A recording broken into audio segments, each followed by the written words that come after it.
Bu konuyu ele almak için iki farklı zamanı incelemek gerekiyor. ÖSYM öncesi ve sonrası.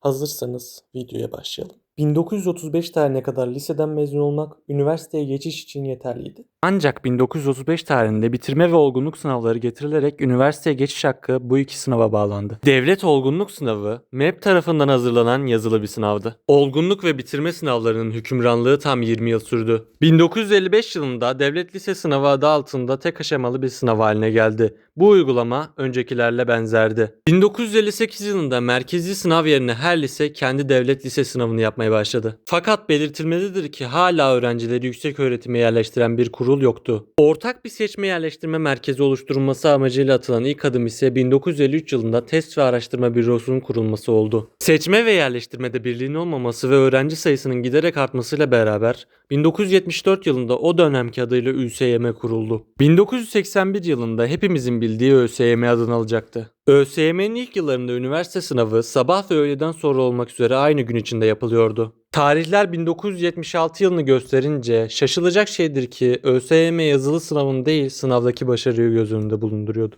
1981 yılında tekrar iki aşamalı hale gelen sınav Nisan ayında ÖSS, Haziran ayında ÖYS ile gerçekleştirildi. ÖSS yeteneği ölçerken ÖYS bilgiyi ölçüyordu. 1982 yılında ise kitleleri ikileme düşecek o karar ilan edildi. Lise diploma notları üniversite sınavına etki edecekti. İşte ÖBP ilk o zamanlarda karşımıza çıktı. Bu değişiklikten sonra her şerde bir hayır var denilerek öğrencilere belirli testleri cevaplama hakkı tanındı. 1999 yılında tek aşamaya indirgenen çorba eğitim sistemi peşinden lise bilgilerini gerektirmeyen ÖSS'ye getirecekti. Tabii bir de aynı yıl sınav sorularının çalınması hadisesi var. 2006 yılında ÖSS çatısına lise müfredatı da eklendi. 2010 yılında 10 yıldır süre gelen tek adamlı sınav sistemi sona erdi. Yeni gelen sistemde YGS ile yetenek, LYS ile bilgi ölçümü hedefleniyordu. YGS barajını aşan adaylar istedikleri alanda LYS sınavına girebiliyorlardı. 2018 yılında günümüze kadar gelen son değişiklik yapıldı.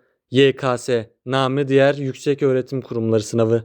İlk başta sadece Türkçe ve matematik derslerinin olacağı söylenen TYT, hiçbirimizin şaşırmayacağı üzere sonradan fen ve sosyal derslerin eklenmesiyle 4 derse çıktı. Günümüzde de uygulanan sistemde adaylar aynı hafta sonunda farklı günlerde sınava giriyor. Birkaç yıl önce kullanıma açılan Maarif modeli doğrultusunda yeni yazılı sınav sistemi getirileceği söyleniyor.